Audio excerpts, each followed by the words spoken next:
नमस्कार, आप देख रहे हैं न्यूज फॉर नेशन और मैं हूं आपके साथ शिप्रा झा। बिहार में बाढ़ की तबाही की तस्वीर सामने आनी शुरू हो गई है।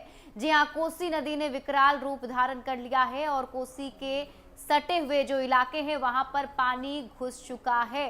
तस्वीरें ये सुपौल की आप देख रहे हैं। सुपौल से सबसे पहली तस्वीर सामने आई है जहां पर बाढ़ का पानी घुस चुका है और अब तबाही मचाने को तैयार भी है। कोसी नदी काफी ज्यादा उफान पर है और लाल निशान से ऊपर बह रही है। यहां तक कि कोसी नदी का पानी सुपौल में घुस भी चुका है और यहां के लोगों को अभी से ही परेशानी शुरू हो चुकी है। बाढ़ जैसे हालात सुपौल में बन चुके हैं। आप तस्वीरों में देखिए, ये तस्वीर सुपौल की हम आपको दिखा रहे हैं जहां पर कोसी नदी का पानी अंदर घुस चुका है।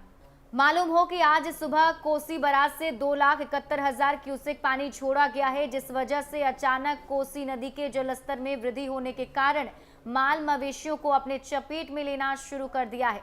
उफनाती तेज धारा के साथ मृत पशु भी बहते नजर आ रहे हैं। आलम यह है कि कोसी नदी में पानी बढ़ जाने से बिहार के सहरसा जिले के नौहट्टा प्रखंड के 7 पंचायत बाढ़ की चपेट में है। वहीं पूर्वी कोसी तटबंध के भीतर बसे लोगों के घरों में पानी प्रवेश कर गया है। तस्वीरें आप देख रहे हैं। आप तस्वीरों को देख करके अंदाजा लगाइए क्या कुछ आलम अभी वहां के हैं, क्योंकि अभी से जो है बाढ़ का पानी जो घुसा है उसने कई सारे मवेशियों को अपनी चपेट में ले लिया है। कई सारे घर जो हैं वो बाढ़ में बह भी चुके हैं। वहीं कोसी पूर्वी तटबंध के भीतर पानी नजर आ रहा है। वहीं सलखुआ प्रखंड के कोसी नदी में तेजी से जलस्तर वृद्धि होने के कारण चानन, सितुआहा, भिरखी, सामरखुर्द, बहुअरवा सहित अन्य इलाकों में बाढ़ का पानी तेजी से फैलने लगा है, जिस कारण पूर्वी कोसी तटबंध के भीतर बसे लोगों को एक बार फिर से घर से बेघर होने का डर सताने लगा है। क्योंकि हालात कुछ ऐसे ही हैं। तस्वीर जो सामने आई है वो कुछ ऐसा ही कुछ बयां कर रही है, क्योंकि आप देखिए इस तरीके से कोसी नदी उफनती हुई दिख रही है। विकराल रूप कोसी नदी का दिख रहा है और ये सारा का सारा पानी जो है अब उस इलाके में घुस चुका है, जिससे लोगों को बेघर होने की डर जो है सताने लगी है। आपको बता दें कि पिछले साल भी कुछ ऐसा ही नजारा पूरे बिहार में देखने को मिला था। खासकर बिहार के वैसे इलाके जहां पर हर साल बाढ़ आती है वहां पर सबसे ज्यादा तबाही मची थी। कई सारे जानवर जो थे पानी में बह गए, कई सारे लोगों की मौत हो गई, कई सारे लोग बेघर हो गए और कुछ उसी तरीके की स्थिति एक बार फिर से देखने को मिल रही है। इस पूरे मामले पर वहां के डीएम का क्या कुछ कहना है, आप खुद तो हम लोग उसके लिए पर्याप्त तैयारी किए हुए हैं। हम लोग करीब 22 सरकारी नाव हमारे रेडी हैं। 174 निजी नाव के साथ हम लोगों ने एक रनामा किया है। अभी अभी मुख्य सचिव के साथ वीसी था, तो उसमें निर्देश दिया गया है कि चाहे डिस्चार्ज हो बढ़े या ना हो, अगले 3 दिन तक ये मान के चलना चाहिए कि ये बाढ़ है। तो हम लोग सभी नामित नाव को हम लोग परवाना निर्गत कर देंगे अगले 3-4 दिनों के लिए, ताकि वो हम लोग कस्टडी में रहे, ताकि आवश्यकता पड़ने पर इवैक्यूएशन की स्थिति है तो हम लोग उसको तुरंत यूज़ करते हैं। साथ ही साथ जितने भी शरण स्थल जो हैं 61 हमारे बाढ़ आश्रय स्थल हैं और 118 अन्य शरण स्थल चिन्हित किए गए हैं, उसकी भी भौतिक सत्यापन कर लिया गया है और वहाँ सब रेडीनेस में है, ताकि अगर निष्क्रमण करना पड़े जनसंख्या को तो हम लोग वहाँ पर शरण स्थल में लेके आएँ और वहाँ पर उनको आवश्यक सुविधा दे पाएँ।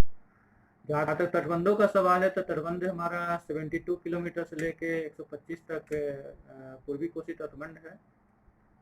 तो इसमें सभी जगह होमगार्ड की प्रतिनियुक्ति की गई हर किलोमीटर पे और हर एक सेक्शन के लिए एई का अपना किलोमीटर निर्धारित किया गया है।